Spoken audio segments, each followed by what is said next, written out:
gwa leero omulembe atalina saana gulaba omulembe maama omulembe atalina munansonyiwa okutandikira eyo naye nange oluusi binzigwako.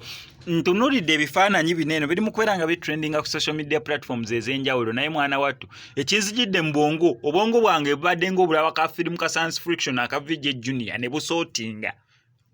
Mwana muwala ayambadde engoye zirina okwambalibwa omwana ow'obulenzi. Omwana ow'obulenzi ayambadde gawuni y'abagole erina okubeera ng'eyambalibwa omwana ow'obuwala. Omwana ow'obulenzi asibe bulungi nnyo akaviiri n'ekirevu amaze bulungi nnyo okubeera nga akikwasaganya. Omwana ow'obuwala engoye z'ayambadde ez'omwana ow'obulenzi mwana wattu asibye bulungi nnyo akataayi, essuuti amunyumidde bulungi nnyo ekkooti ataddeko n'engatto ayambadde za mwana wa bulenzi. Balaga ebifaananyi bye bakubye byambaga. Kati awo tugambira bro said I do, kyali waffe yamaze nakkiriza obufumbo. Actually kino kiringa ng'ekiraga nti nera omwana ow'obuwala ye yafunye gatisa okusaba omwana ow'obulenzi obufumbo era bw'atyo n'amukuba embaga. Kati simanyi oba bali mu nkola ziri oba bali mu nkola zino, kwegamba bisobola okukonfusinga. Kati nze kyanzijidde mu bwongo nti oba balimu embeera ziri, omanyi waliyo abakyala abeeyisa ng'abasajja ndowooza kati ono gwe yafuna,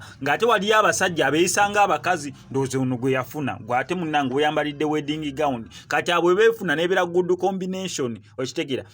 Omukyala awulira mbu yeye ayagala kweyisa nga kisajja, ayagala kubeera nga ye musajja owaka, yafuga owaka, n'okwambala yayambadde kisajja n'asobola okubeera n'obufumbo n'asaba ono obufumbo. Kati okusinzira nagambye kano kasifirimu ka Science Fiction nange weka binconfusinga byendi mu kubeera nga nkugamba, saagala onnenye kubanga naawe nga woobiraba biconfusinga. Ate omukyala yasabye omusajja obufumbo, kati omusajja yalina okubeera nga akkiriza obufumbo, kati omufumbo agenda beera nga afumba omusajja kasasiro omwereere. Wamma kankusaba subscribing ano kwa Max Media tojja kubeera nga mmisi. Nzikiriza nkutegeeze ku Sheyi Ssebugwawo azze okubeera nga akutaasa ennaku n'embeera embi mw'oli mu kubeera ng'oyita, naddala ggwe ali ebweru nga visa egaanye, onoonyeza omulimu gugaanye, empapula zikutawaanya, ssente zikuyita myagaana gyangalo, otawanyizibwa ensonga z'omukwano. Sheyi Ssebugwawo azze okubeera nga akutaasa ennaku eyo ng'akulombera edduwa. Mukubireko ku ennamba y'essimu tojja kubeera nga wejjusa.